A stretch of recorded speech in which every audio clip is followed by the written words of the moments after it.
Picture this. You're a samurai, katana polished to a mirror sheen, top knot so pristine it could star in a haiku. You've sworn your life to a master, a daimyo, who might send you to die for a misplaced rice shipment or a bruised ego. Sounds noble, right? Now imagine your latest order is to guard his prized koi pond from rogue herons, and you're wondering if this is what Bushido meant by honor. Welcome to the samurai-master relationship, a feudal Japan staple that's equal parts sacred vow, cosmic prank, and occasional bromance. This isn't just about swinging swords, it's a daily grind of duty, deference, and the faint hope of a decent meal. Let's peel back the tatami mats and explore how this bond worked, from shaky beginnings to battlefield banter, with a smirk to keep us from seppuku-level seriousness. The oath that binds. In feudal Japan, the samurai-master relationship was the glue holding the warrior class together, a contract signed in blood, sweat, and a whole lot of bowing. It wasn't besties forever with matching kimonos. It was more, I'll die for you, but please pay my rice stipend on time. This bond shaped everything from daily chores to life-or-death decisions, a dance of loyalty where one misstep could cost you your head. How did it start? Were they friends? Did the master train the samurai himself? How did you even become a samurai? And is there a modern equivalent, like earning a black belt in Brazilian jiu-jitsu? These questions are our guide, but we'll also wander into the nooks and crannies of this relationship, shared hunts, whispered betrayals, and the occasional laugh, with just enough humor to keep the katana sheathed. Swearing loyalty, hoping for rice.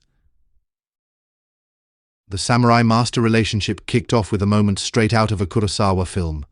A young warrior kneeling before a daimyo in a candlelit hall, swearing eternal loyalty as incense curls like a dragon's breath.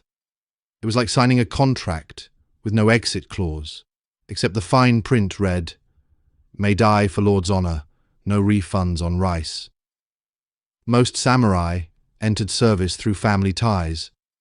Your dad was a samurai, so you inherited the katana, top knot, and existential dread, like taking over the family noodle shop but with more decapitations. If you weren't born into the club, you could earn your spot through battlefield heroics or sheer grit, catching a lord's eye like a particularly shiny carp in a muddy pond. Take Oda Nobunaga's retainers in the 16th century. Many were low-born warriors who proved their worth in battle, earning samurai status and a lord's trust. Toyotomi Hideyoshi, a peasant-turned-samurai, climbed the ranks by charming and outsmarting his way into Nobunaga's inner circle, proving merit could trump bloodlines. The master was the gatekeeper to samuraihood, granting the title like a medieval HR manager handing out a promotion. Except instead of a corner office, you got a sword and a lifelong NDA. Unlike a BJJ black belt, where your coach tests your armbar skills, becoming a samurai was less about passing a standardized exam and more about convincing a lord you were worth the rice. The oath was the spark, but it wasn't all solemn vows. Some lords, like Hideyoshi, were known for joking with their retainers, hinting at a warmth beneath the hierarchy's stiff armor. Daily life, duty, dinners, and dodging daggers. Once the oath was sworn, daily life became a dance of duty, with samurai serving as retainers, guards, or advisors. Picture a samurai, like Yamamoto Tsunetomo, who served the Nabeshima clan in the early 18th century, waking at dawn to attend his lord's court in Saga Castle. He stands stoically while the daimyo debates whether to plant more rice or invade a neighbor, probably wishing he'd stayed in bed. By noon, he's patrolling the castle grounds, katana at the ready, muttering about the indignity of shooing stray cats from the lord's garden. Evenings might bring a shared meal where sake loosens tongues, and the lord asks for counsel on a rival's intentions. Less friendship, and more trusted employee with a side of banter. The closeness varied wildly. Some lords, like Takeda Shingen, were known for fostering camaraderie, joining retainers on hunts, or sharing war stories over campfires, their laughter cutting through the night like a well-aimed arrow. Others kept it strictly business, their samurai more like glorified bodyguards than confidants. Friendship was rare, hierarchy was king, and even the chummiest lord could order a samurai to commit seppuku for a misstep, like forgetting to bow low enough. Hagakure, the Book of the Samurai, written by Yamamoto Tsunetomo, offers a glimpse into this dynamic. Here's an excerpt from the early 18th century text. When I was young, I served Lord Nabeshima Mitsushige closely, attending him day and night. Once, during a hunt, he laughed and said, "Tsunetomo, your loyalty is like a dog's, foolish but endearing." I took it as praise, though I wondered if he meant the fool or the dog.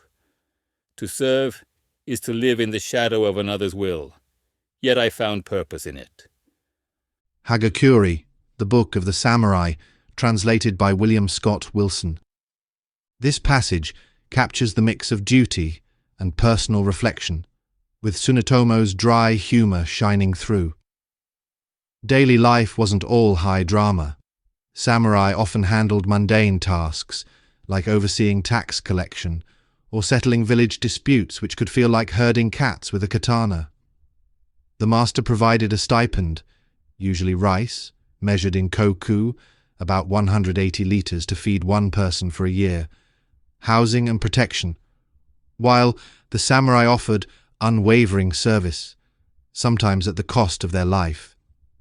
It was a bond forged in mutual need, with just enough warmth to keep it from feeling like a cold transaction, like a boss who buys you lunch but still expects you to work overtime. Training. Did the master wield the bokken? Did the master train the samurai himself, like a BJJ sensei, drilling a student for their black belt? Sometimes, but not always. High-ranking lords like Oda Nobunaga were too busy plotting conquests or sipping tea to swing a bokken, a wooden sword, in the dojo. They often delegated training to master swordsmen or retainers skilled in kenjutsu, swordsmanship, kyujutsu, archery, or strategy. Think of it as outsourcing your kids' karate lessons to a pro while you handle the big picture stuff.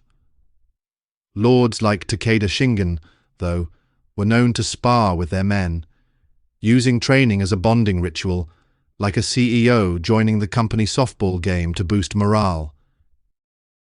Sessions weren't about perfecting technique, but about building trust, though you can bet he didn't let his samurai win too easily. The master's real role was moral and strategic guidance, shaping the samurai's mindset through bushido's principles: loyalty, honor, courage. They might lecture on the finer points of dying well — seppuku was practically an art form, complete with choreography — or share battlefield wisdom, like don't charge the enemy when your horse is drunk. This mentorship was less hands-on than a BJJ sensei rolling with a student, but it carried the same weight. The master's approval was the ultimate validation. Unlike a black belt, which comes after years of taps and chokes, samurai training was lifelong, with no clear graduation beyond the lord's nod. It was less about mastering a move and more about embodying a way of life, even if that life included guarding koi ponds from rogue birds. Becoming a samurai, no black belt ceremony here. So, how did you become a samurai? It wasn't like signing up for a dojo and grinding through belt tests until you're choking out opponents like a Brazilian jiu-jitsu pro. Most samurai were born into it. Your dad was a samurai. So, you got the katana, top knot, and a lifetime of bowing, like inheriting a family business with a side of mortal danger. If you weren't born lucky, You could earn the title through service, like a low-born warrior impressing a daimyo with battlefield heroics or cunning. Toyotomi Hideyoshi, a peasant-turned-samurai, climbed the ranks by outsmarting rivals and charming Nobunaga, proving merit could trump bloodlines, like getting a promotion by being the only one who knows how to fix the office printer. Recognition was informal, tied to the lord's whim rather than a standardized exam. No samurai diploma, no black belt ceremony, just a nod from the boss and maybe a new kimono. The lord's approval was the key, like a mentor in a high-stakes field recognizing your worth, but with way higher stakes. Imagine a chef earning a Michelin star through years of service, except instead of a star, you get a sword and a promise to die for your boss's honor. Unlike Brazilian jiu-jitsu, where a sensei awards a belt based on skill, samurai status was a mix of lineage, loyalty, and lordly favor, with life or death stakes that make a grappling match look like a pillow fight. The process was messy, arbitrary, but it defined the samurai's place in the feudal pecking order. Modern echoes, from dojo to desk. Is there a modern equivalent to the samurai master bond? Sort of, but it's like comparing a katana to a butter knife, sharp, but not quite the same. In martial arts, a jiu-jitsu coach or karate master guides a student to mastery, awarding belts as milestones, much like a lord recognizing a samurai's worth. The loyalty and respect mirror the feudal bond, with students sweating through years of training to earn a nod from their mentor. But the stakes are lower. No one's asking you to disembowel yourself for a bad armbar, unless your dojo's really intense. Professional apprenticeships come closer. A chef under a culinary titan or a lawyer mentored by a senior partner builds loyalty and skill, earning recognition through service, like a samurai proving their worth. But the feudal context, where a master held your life in their hands, sets it apart. Modern loyalty oaths are more like signing a non-compete clause than pledging your soul. Even today, we're drawn to this bond drama. Samurai films like Seven Samurai show masters and retainers sharing gruff nods that feel like hugs, while anime like Rurouni Kenshin depict mentors pushing heroes to greatness. The samurai-master relationship was a high-wire act, balancing duty with defiance, and its echoes linger in our love for stories about loyalty, sacrifice, and the occasional well-timed quip. It's why we root for the underdog who serves a cause bigger than themselves, even if that cause is just keeping the koi pond heron-free. A bond beyond the blade. The samurai-master relationship was a dance of duty, daggers, and dubious friendship, a bond that defined feudal Japan's warrior class. It began with a pledge, played out in daily service, and left a legacy that still captivates us. From Yamamoto's musings in Hagakure to modern samurai epics. Whether guarding castles or dreaming of battlefield glory, samurai and their masters navigated a world where loyalty was both a chain and a crown. It wasn't always friendly, hierarchy trumped heart, but it had moments of warmth. So, next time you're sipping sake, raise a glass to these warriors who served, survived, and maybe, just maybe, shared a chuckle with their lord before the next heron swooped in. We've seen the samurai and their masters, but what's it like to live this life? Stay tuned for a tale of a Ronin whose blade is sharp, but whose wit cuts deeper. A journey through a Japan where survival's the only code that matters.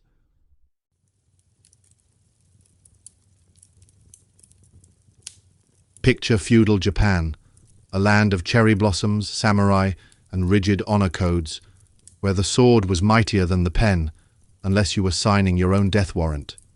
It's 1610, and the Tokugawa shogunate has just clamped down on a war-torn country, promising peace after the bloody Battle of Sekigahara. But for the Ronin, masterless samurai left adrift by fallen lords, peace is just another word for unemployment. These wandering swordsmen, once bound by Bushido's lofty ideals, now scrape by as mercenaries, bodyguards, or worse, their katanas as much a burden as a badge. Welcome to the Wandering Sword, life of a Ronin mercenary in feudal Japan, where we'll follow Katsuhiro, a Ronin whose blade is sharp, but his wit is sharper. Settle in with some sake or tea if you're feeling virtuous. And let's dive into a world where honor and hunger fight for the same scraps. The rain pattered against the shutters of a tavern along the Tokaido road, a smoky refuge for travelers weary from Japan's endless paths. Inside, the air hummed with the scent of grilled eel and the tang of cheap sake, a fleeting escape from the drizzle of spring 1610. Merchants at low tables bickered over rice prices, their voices tangling with a geisha's shamisen, her notes delicate as falling petals. The tavern, a Hatago stop for pilgrims and peddlers, was alive with the pulse of a Japan stitching itself back together after decades of war. In a shadowed corner, Katsuhiro nursed a cup of sake, his katana and wakizashi propped beside him, like old friends who'd overstayed their welcome. A scar jagged across his cheek, a souvenir from some nameless fight, and his eyes held the glint of a man who'd outlived his dreams. He was a Ronin, a wave man, tossed by fate's currents, his lord cut down at Sekigahara a decade ago. Once, he'd served with pride, believing in Bushido's talk of loyalty and honor. Now, he muttered to himself. The tavern's door crashed open, shattering the evening's hum. 4 bandits swaggered in, their leader, a hulking man with a gap-toothed sneer and a rusty tanto, bellowing at the innkeeper. "Sake, old fool, and be quick about it," he grumbled. The innkeeper, a wiry man with trembling hands, scurried to comply, but the leader's eyes locked onto a young serving girl, her face pale as moonlight. "Well now, aren't you a pretty thing? Come here, let's have a chat." Katsuhiro sighed, his hand drifting to his katana. Not again, he thought, the weight of countless such nights pressing on him. The tavern fell silent, the geisha's shamisen stilled, every eye on the girl as she backed away, the leader's grip tightening on her wrist. "Leave her be," Katsuhiro said, standing, his voice calm but edged like steel. "Unless you fancy a closer look at my sword." The leader laughed, a guttural sound. "What's this? A drunk Ronin playing samurai? Crawl back to your cup, Scarface." Katsuhiro's smirk widened, cold as winter. "Scarface? That's new. Usually it's trouble, and you're about to find out why." His katana flashed free, a silver arc in the candlelight. With one fluid strike, he knocked the tanto from the leader's hand, a thin red line blooming across the man's knuckles. The other bandits charged, wielding crude swords and a spiked club, their movements sloppy with bravado. Katsuhiro danced through them, his blade a whisper of death. He parried a thrust, dodged a swing, and struck with precision, felling each man with just enough force to send them sprawling, groaning but alive. The fight was over in moments, the tavern floor littered with their weapons like broken toys. Katsuhiro sheathed his sword, his expression bored, as if he'd just swept the floor. "Out," he said, jerking his head toward the door. "And take your egos with you. They're not worth the space." The leader, clutching his hand, spat a curse but stumbled out, his men limping after him into the rain. The tavern exhaled, murmurs rippling through the crowd. The innkeeper rushed over, bowing low. "Honorable sir, you've saved my daughter. How can I thank you?" Katsuhiro waved him off, sinking back into his seat. "Sake, rice if you've got it, and maybe a quieter night next time." His tone dripped with irony, coaxing a nervous laugh from the innkeeper. As the tavern buzzed back to life, Katsuhiro's gaze drifted to the rain-streaked window. This was his world now. Taverns, fights, fleeting thanks from strangers. Sekigahara had stolen his lord, his purpose, leaving only a sword and a smirk to carry him through.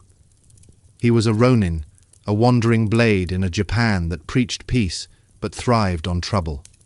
He raised his cup, toasting the shadows. "To the wandering sword," he muttered, his voice a mix of jest and weariness.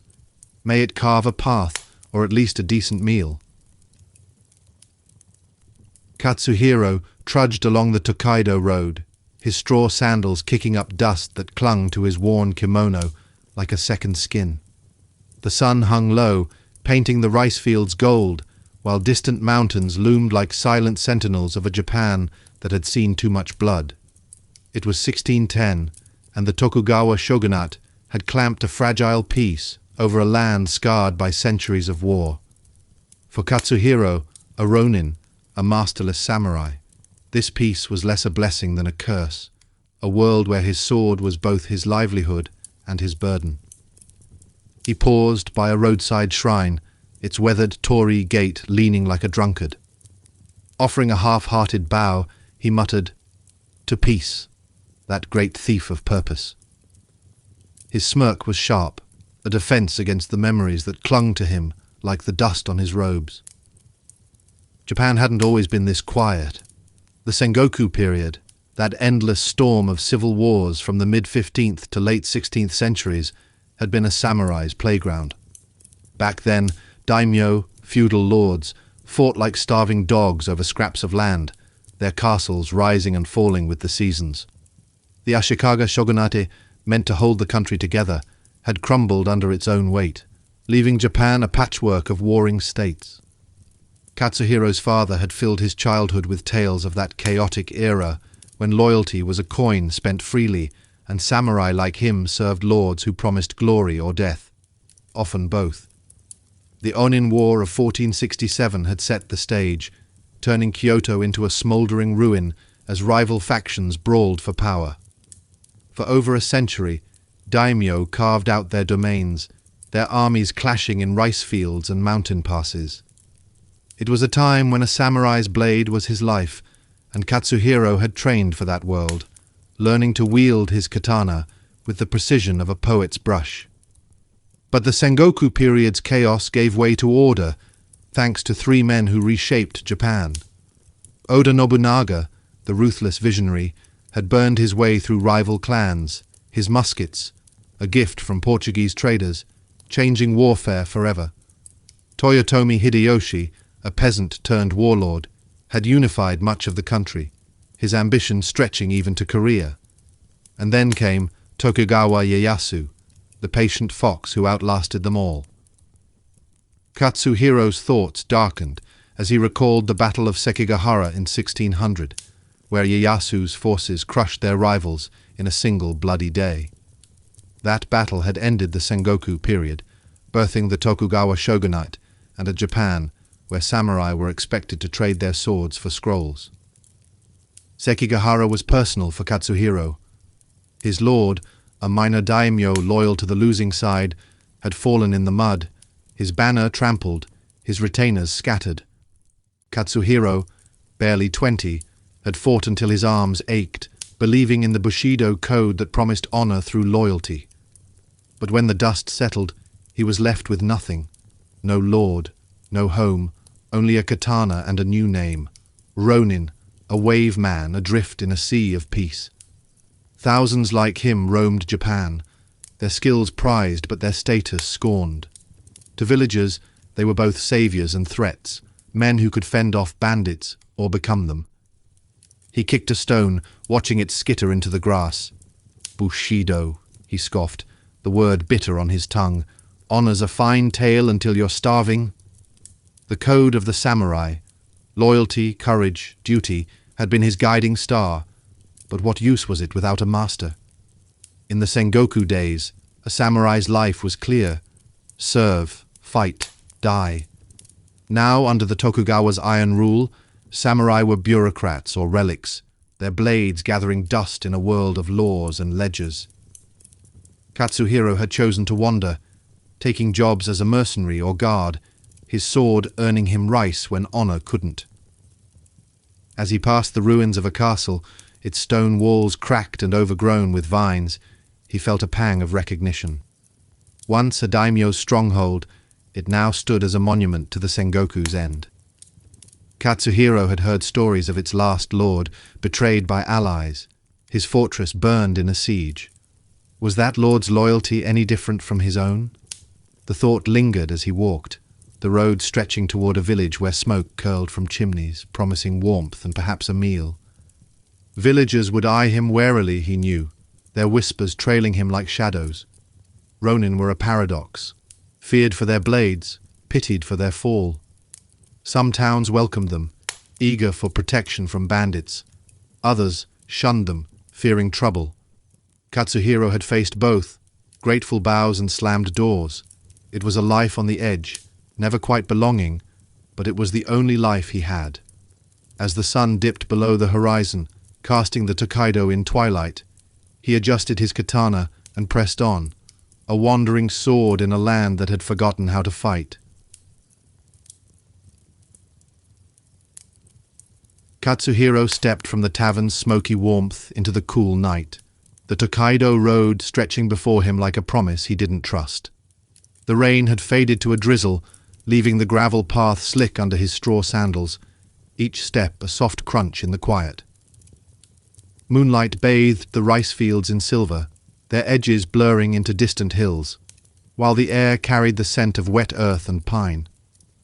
His katana hung heavy at his side, a reminder of a life that no longer fit, and he muttered, "To roads that lead nowhere. At least they're scenic." The Tokaido was Japan's lifeline, a 500-kilometer vein pulsing between Edo, the shogun's stronghold, and Kyoto, the emperor's fading seat.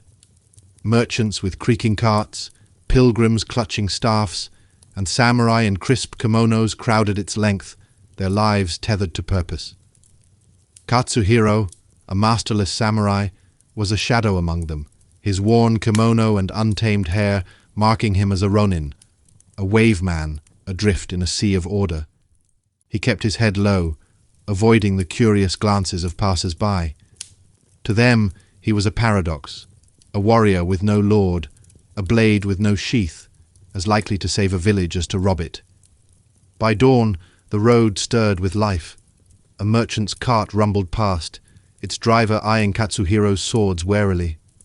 A group of pilgrims, their hats bobbing like mushrooms, chanted prayers to Amida Buddha, their voices a soft hum against the morning breeze.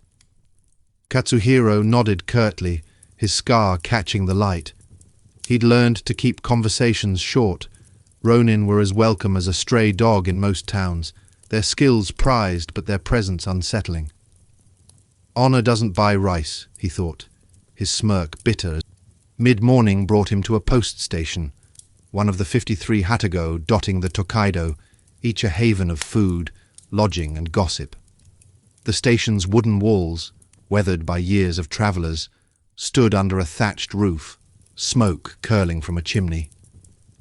Inside, the air was warm with the scent of miso and grilled fish, a low hum of voices filling the common room.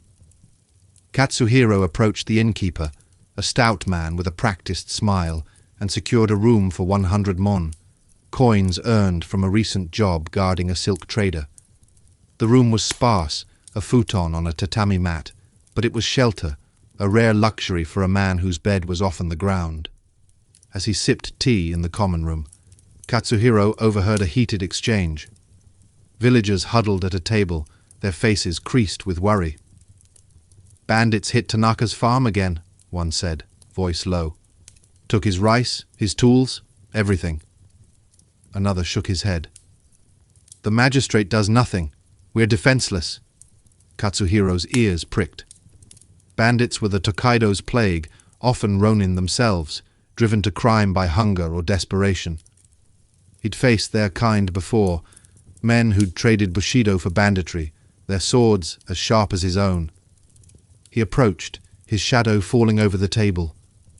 The villagers froze, their eyes darting to his katana. "Bandit trouble?" he asked, voice calm but edged. The elder, a wiry man with a white beard, nodded cautiously. "They raid our farms, scare travellers, the authorities ignore us. Katsuhiro leaned back, considering. I can handle them. For 500 manos. The elder hesitated, then offered, 300 now, 200 after. Katsuhiro's smirk flickered. Done. The villagers led him to a forest beyond the village, where smoke betrayed a bandit camp. Katsuhiro signaled them to stay back, creeping through the underbrush. The camp was a ragged cluster of tents, 5 men lounging around a fire, their swords and bows within reach. Some wore tattered samurai armor, their faces hardened by a life Katsuhiro knew too well. He stepped into the clearing, katana drawn, its blade catching the sunlight. Leave this place, he said, or meet my steel. The bandits laughed, their leader, a gaunt man with a crooked nose, sneering, another Ronin with dreams of glory? Katsuhiro's eyes narrowed. No dreams, just a job. The fight was over in moments. His blade moved like a storm, parrying clumsy strikes and felling the bandits with precise cuts, sparing their lives but not their pride. The leader, bloodied but alive, fled with his men, their curses fading into the trees. The villagers, watching from a distance, rushed forward, their cheers a rare sound in Katsuhiro's ears. The elder pressed 200 mon into his hand, bowing low. You've saved us, Ronin.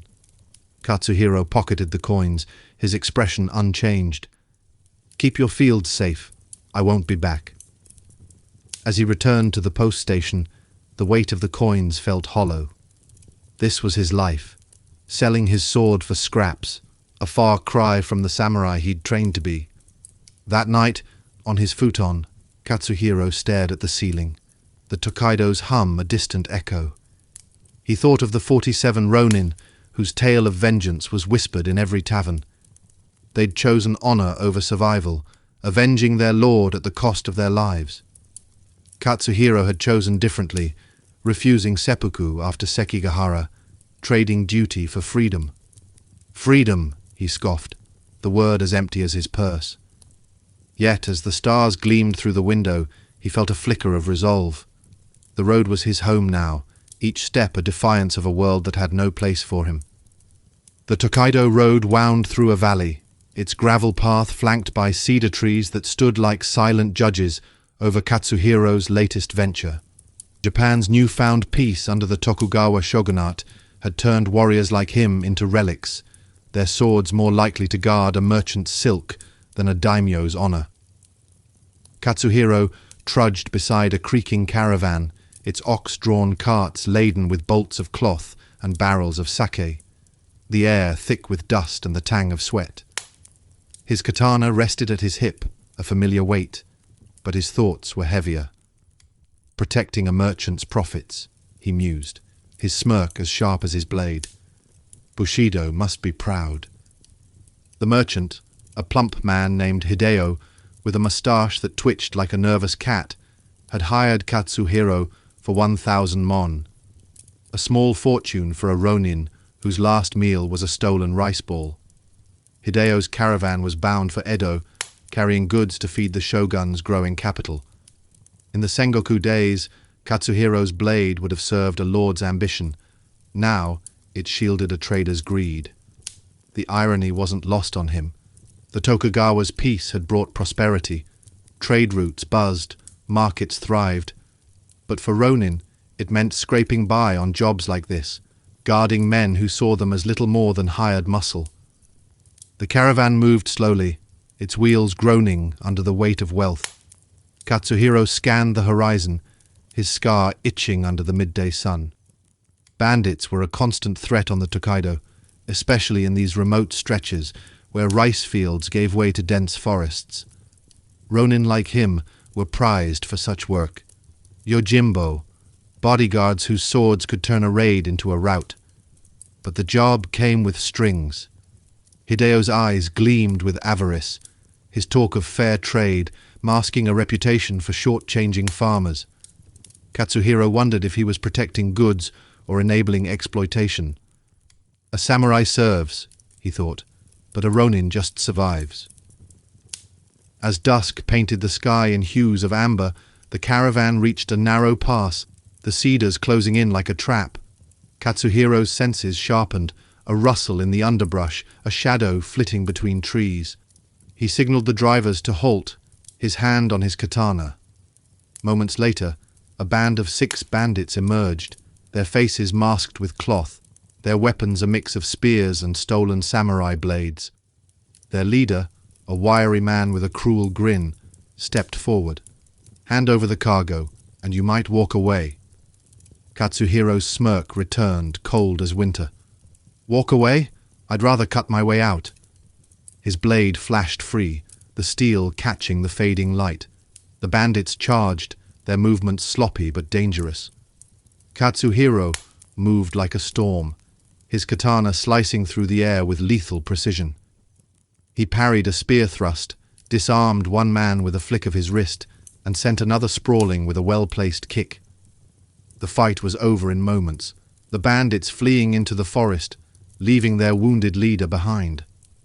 Hideo, cowering behind a cart, rushed forward, his voice shrill. "You've earned your pay, Ronin?" Katsuhiro sheathed his sword, his expression unchanged. "Keep your coin close, merchant. It's all you've got." The words carried a bite, his thoughts lingering on the farmers Hideo cheated. Was he their protector or their oppressor? The question gnawed at him, a shadow cast by the bushido code he'd once sworn to uphold. Days later, in a bustling post station, Hideo's caravan rested, its goods safe, but his reputation intact. Katsuhiro sat in a corner of the hatago, sipping tea, when a new job found him. A minor lord, Taro, needed a dispute settled, a rival clan encroaching on his rice fields. The pay was 2 koku of rice, enough to feed Katsuhiro for months. He accepted, though Taro's sly smile hinted at ulterior motives. The job took him to a village where fields shimmered under the sun, but tension hung like mist. The rival clan's enforcer was another Ronin, a towering man named Goro, his blade notched from countless fights. The standoff took place at dawn, the village silent save for the chirp of cicadas. Katsuhiro faced Goro in a clearing, their katanas drawn, the air thick with anticipation. Goro's stance was solid, his eyes hard, but Katsuhiro saw the weariness beneath. "Another Ronin," Katsuhiro said, his voice low. "What's Taro paying you to betray your own kind?" Goro's laugh was bitter. "Same as you, I wager. Rice for blood." The duel was swift. Katsuhiro's blade danced, feinting left, then striking right, disarming Goro with a precise cut. He spared the man, stepping back. "Go. Find a better master." Goro nodded, limping away, his pride more wounded than his body. Katsuhiro returned to Taro, who clapped him on the back, offering extra rice. "You're a fine blade, Ronin." Katsuhiro took the payment, his smirk masking unease. Taro's dispute was less about justice than power, the villagers caught in the middle. "Honor," Katsuhiro thought, "is a word for men with full bellies." He left the village, the rice heavy in his pack, but his heart heavier still. Mercenary work kept him alive, but each job chipped away at the samurai he'd once been, leaving only the wandering sword. The Tokaido road faded into twilight, its gravel path a ribbon of dust winding through rice fields that shimmered like a sea of silver under the moon. Katsuhiro trudged onward, his straw sandals worn thin, the weight of his katana a constant reminder of a life that no longer fit. And Japan's Tokugawa peace had turned samurai like him into ghosts, haunting a world that revered their blades, but scorned their existence. His stomach growled, a familiar companion. Katsuhiro's purse was lighter than his spirits, the 500 mon from his last job, clearing bandits for a village, gone to rice, sake, and a night's lodging at a hatago. In the Sengoku days, a samurai's loyalty earned him rice and respect. Now, a Ronin like Katsuhiro bartered his sword for scraps, each job a reminder of his fall. The Tokugawa shogunate's stability had birthed bustling markets and safe roads, but for masterless samurai, it meant poverty. Many turned to banditry, their blades carving a path through desperation, but Katsuhiro clung to a shred of pride, taking jobs that kept him just above the mud. His latest work was a bitter pill, guarding a sake brewery in a riverside town, a job so beneath a samurai it stung like a slap. The brewer, a squat man named Jiro with a grin too wide for trust, offered 200 mon to watch his vats through the night, protecting against thieves drawn to the heady scent of fermenting rice. Katsuhiro stood in the brewery's shadow, the air thick with the tang of sake and damp wood, his katana useless against the monotony. From castle gates to guarding barrels, he thought, his smirk tinged with self-mockery. Bushido must be laughing. The night passed uneventfully, the only threat a stray cat, but Jiro's payment was half what he promised, 100 mon, with a shrug about hard times. Katsuhiro pocketed the coins, his silence louder than any protest, and left, the taste of betrayal sharper than the sake. The road led him to a new job, one that promised more, but carried a heavier cost. A merchant named Saburo, with a silk robe and a sly glint in his eye, hired Katsuhiro to escort a shipment of lacquered goods to a nearby castle town. The pay was 1 koku of rice, enough to feed him for a year, and Katsuhiro's hunger drowned out his suspicions. The journey began smoothly, the Tokaido's familiar rhythm of carts and pilgrims lulling him into a false sense of ease. But as the caravan entered a bamboo grove, the air grew still, and Katsuhiro's scar itched, a warning honed by years of survival. The ambush came at dusk, a dozen men bursting from the bamboo, their blades gleaming with intent. Saburo's guards, hired thugs, not samurai, fled, leaving Katsuhiro alone. The merchant, cowering behind a cart, shouted, "You're paid to fight, Ronin!" Katsuhiro's eyes narrowed, realization dawning. Saburo had set him up, likely to claim losses and cheat his partners. "Clever," Katsuhiro muttered, his katana flashing free, but not clever enough. The fight was chaos, a dance of steel in the fading light. Katsuhiro moved like a shadow, his blade slicing through the air, parrying thrusts and striking with precision. He felled 3 men, their groans echoing in the grove, but the odds were grim. A spear grazed his arm, blood seeping through his sleeve, and he knew he couldn't win. With a quick glance at Saburo's trembling form, Katsuhiro made his choice, not for honor, but survival. He bolted into the bamboo, using the dense stalks to cover his escape, his breath ragged but his mind sharp. The attackers pursued, but Katsuhiro's knowledge of the terrain, gained from countless nights on the road, gave him the edge. He vanished into the night, leaving Saburo to his fate. By dawn, Katsuhiro rested by a stream, washing the blood from his arm, the wound shallow but stinging. The betrayal burned deeper. Saburo's 1 koku was a lie, a lure to risk his life for nothing. "Trust," he scoffed, "is for men with masters." The solitude of Ronin life was a heavier burden than his sword. Nights spent under stars, meals scavenged from fields, and the constant suspicion of villagers weighed on him. He'd once shared campfires with comrades, their laughter a shield against the dark. Now, his only company was his blade, and even that felt like a stranger. Yet Katsuhiro's resilience held. He bandaged his arm, his smirk returning as he thought of the 47 Ronin, whose tale of vengeance was whispered in every tavern. They'd chosen death for honor. He'd chosen life, however bitter. Better a wandering sword than a buried one, he thought, rising to his feet. The Tokaido stretched ahead, promising more jobs, more betrayals, but also the faint hope of a meal, a roof, a purpose. Katsuhiro adjusted his katana and walked on, a lone figure against the dawn, his humor a shield against a world that had no place for him. Katsuhiro stepped into Kanazawa, the castle town where the Maeda clan's legacy loomed like the stone walls of its fortress. In 1610, under the Tokugawa shogunate's watchful eye, Kanazawa was a blend of fading samurai glory and rising merchant wealth, its streets alive with the hum of a new Japan. The air carried the scent of cedar and charcoal, and Katsuhiro adjusted his katana, feeling the weight of his Ronin status more keenly here, where samurai once ruled unchallenged.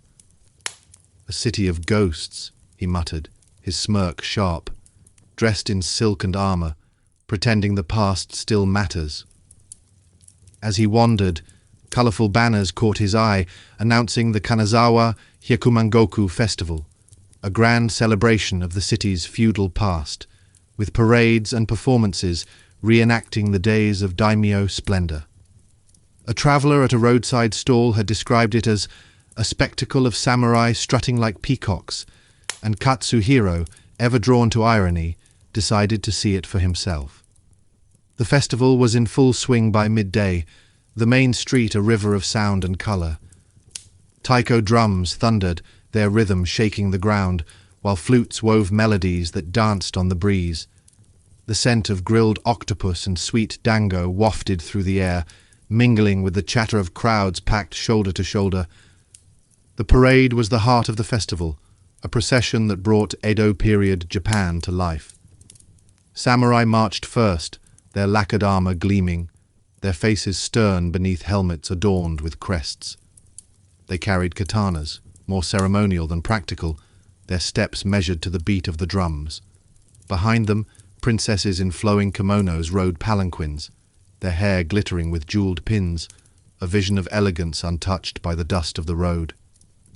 Peasants followed, bearing floats shaped like dragons or mythical beasts, their wooden frames draped in flowers and lanterns. The crowd cheered, children waving paper fans, their voices a chorus of awe and delight. Katsuhiro leaned against a wooden post, his arms crossed, his scar catching the sunlight. He watched the samurai pass, their pride as polished as their armor, and thought, they play at war, but their blades haven't tasted blood in years. Many were like him, masterless, their lords gone, their stipends dwindled, yet they clung to the illusion of power. The peasants, too, played their role, cheering with fervor, but Katsuhiro caught the glint of mockery in their eyes, as if they knew the samurai's time was fading. Among the spectators, merchants stood out, their silk robes and heavy purses a testament to their rising influence. One, a man with a twitching moustache, bowed to a passing samurai, who nodded with faint condescension. "The world's turned upside down," Katsuhiro mused. "Merchants bow, but it's their coin that rules." A young samurai, his face unmarred by battle, noticed Katsuhiro and sneered. "What's a Ronin doing here, gawking like a peasant? You're a stray dog, no master to leash you." Katsuhiro's smirk didn't waver, his voice low and cutting. "Better a stray than a lapdog, begging for the shogun's scraps." The samurai's hand twitched toward his sword, but an elder beside him intervened, muttering, "Leave it. He's not worth the trouble." Katsuhiro chuckled, but the insult lingered, a reminder of the chasm between his past and present. The festival's rhythm faltered as a commotion erupted near the front. Bandits, seizing the crowd's distraction, lunged at a float, their knives flashing as they grabbed at offerings. The samurai guards, hindered by their heavy armor, fumbled to respond. Katsuhiro, his instincts sharp, drew his katana and moved through the chaos like a shadow.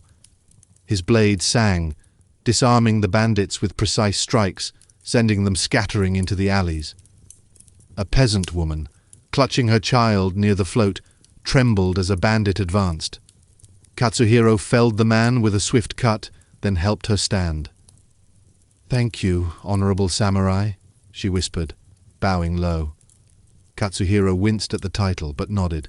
"Just keep your child close," he said, his voice gruff. As the festival resumed, Katsuhiro found a quiet spot by the river, the castle's silhouette glowing gold in the sunset. He watched the parade from afar, the drums a distant pulse, the samurai's empty rituals, the merchant's newfound power, the peasants' guarded cheers.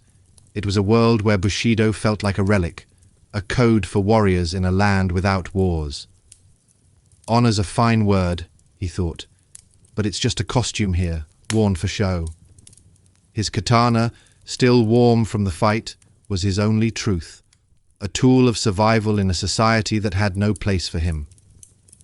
As night fell, Katsuhiro shouldered his pack and left Kanazawa behind, the festival's lights fading like stars at dawn. He didn't know where the Tokaido would lead next, but he knew one thing. He was a Ronin, a wandering sword, and as long as he breathed, he'd carve his own path through this land of pretense. The tea-house perched on a hill overlooking the Tokaido road, its thatched roof sagging like an old man's shoulders, offered Katsuhiro a rare moment of respite. Japan's Tokugawa peace had turned the road into a bustling artery, but for a Ronin like him, it was just another stretch of dust and dreams. The air inside the tea-house was warm with the scent of green tea and roasted chestnuts, the hum of travelers' chatter blending with the crackle of a small fire.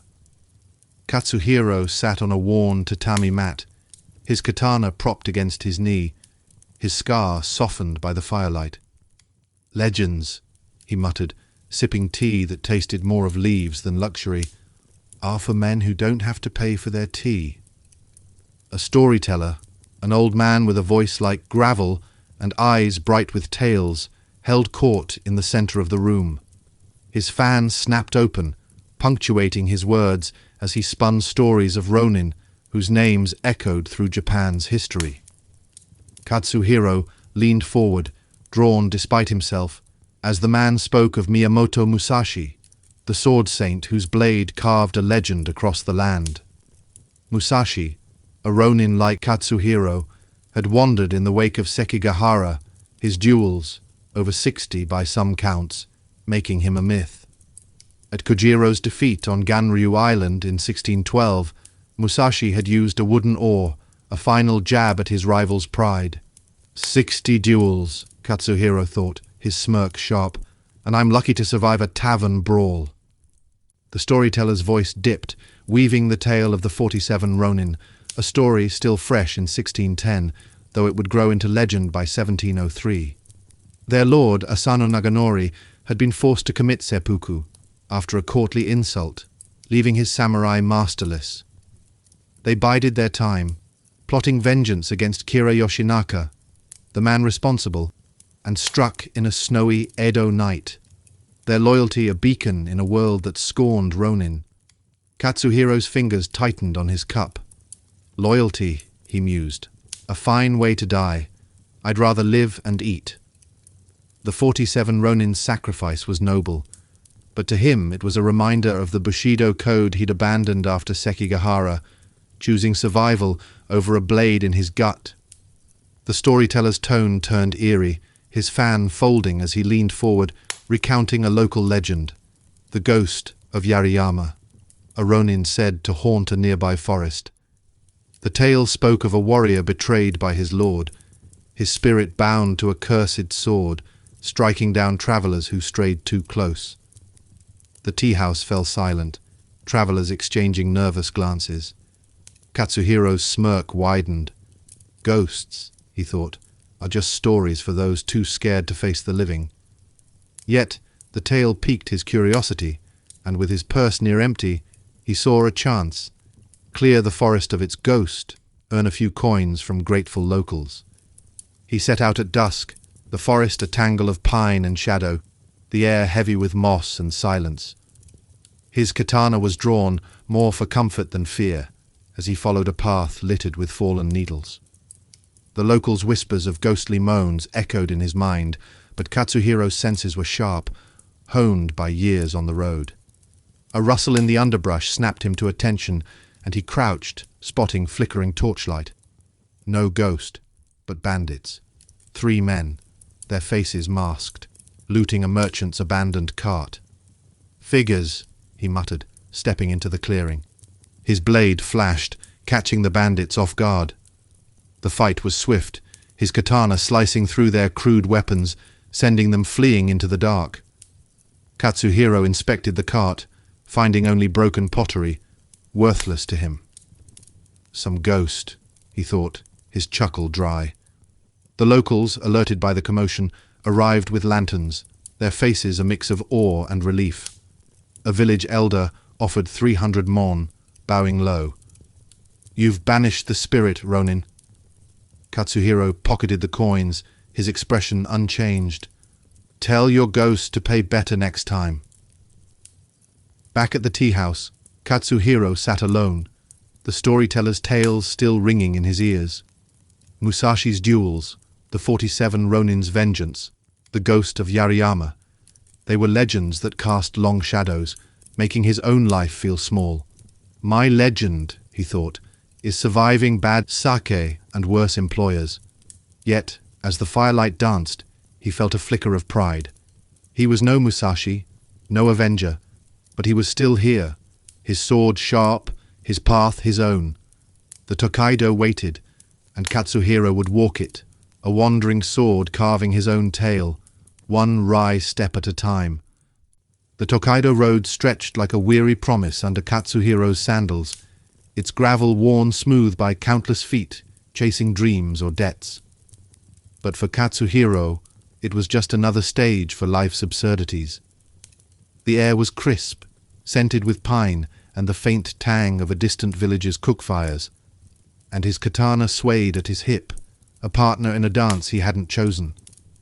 Katsuhiro's mind wandered to that smoky tavern months ago, where he'd first drawn his sword in this script's tale. Bandits had stormed in, all bluster and bad knives, thinking a lone Ronin was easy prey. He'd dispatched them with a flick of steel and a quip. "Trouble's my name, and you've just met it." The memory brought a dry chuckle. "Heroes in stories get ballads," he thought. "I get a cup of cheap sake and a bruised ego." That fight, like so many, wasn't about Bushido's lofty ideals. It was survival, plain and dirty, the kind of truth the samurai code conveniently ignored. The road curved past a rice field, its stalks bowing under the weight of harvest, and Katsuhiro recalled a village where he'd cleared bandits for a pittance. The elder had called him Honorable Samurai, a title that stung more than it soothed. Honorable? He'd thought, pocketing 500 money. Tried telling that to my empty stomach. The villagers' gratitude was fleeting, their wary glances a reminder that Ronin were as welcome as a storm cloud. Japan's hierarchy, samurai, peasants, merchants, preached order, but Katsuhiro saw it for what it was, a game where the rules favored those with full purses. Merchants, with their silk robes and sly smiles, bowed to samurai but bought their loyalty, a fact that made Bushido's talk of honor feel like a bad joke. A cedar grove loomed ahead, its shadows cooling the path, and Katsuhiro's thoughts drifted to the Kanazawa festival, where samurai paraded in polished armor, their blades more decoration than danger.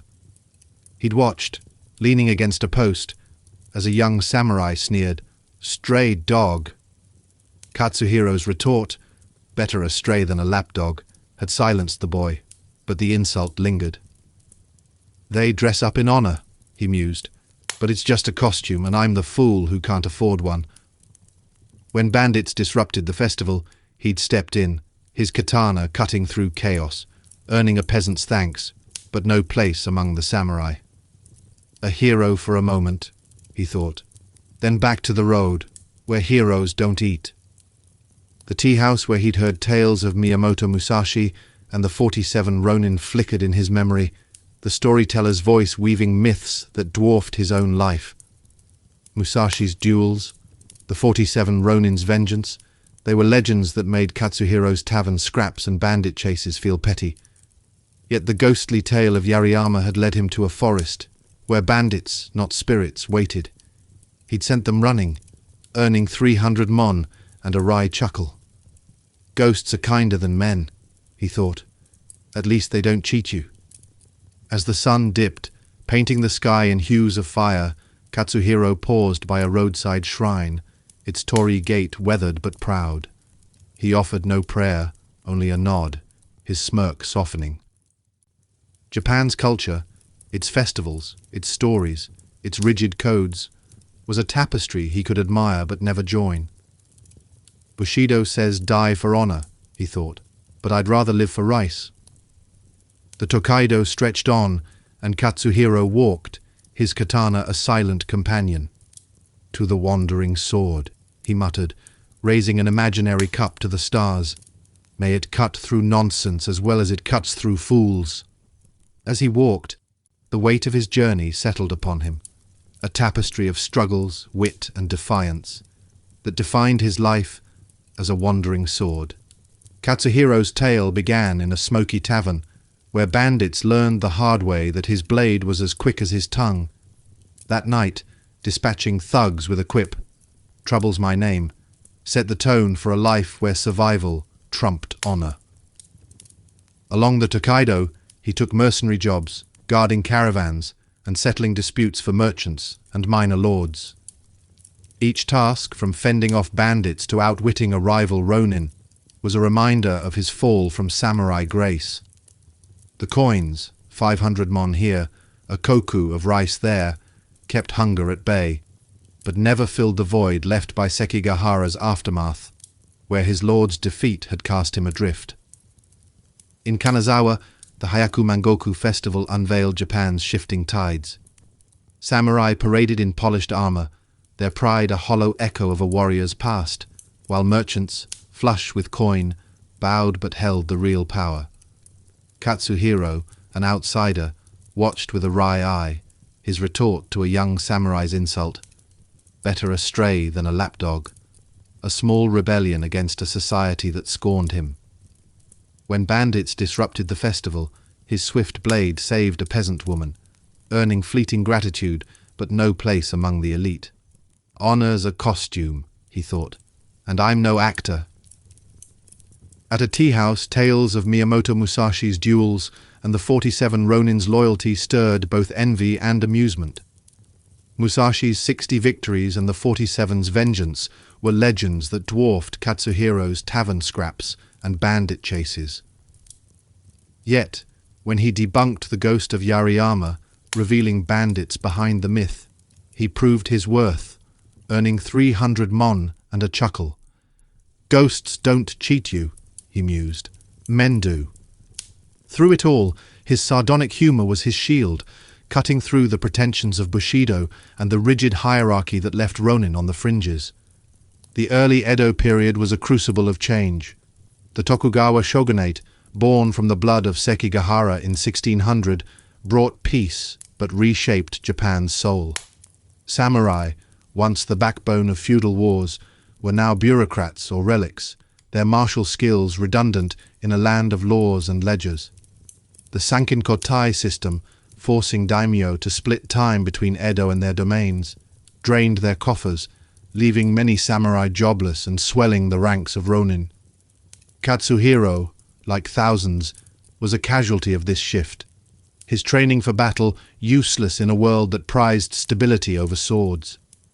The social hierarchy, samurai, peasants, artisans, merchants, was rigid, yet cracks appeared.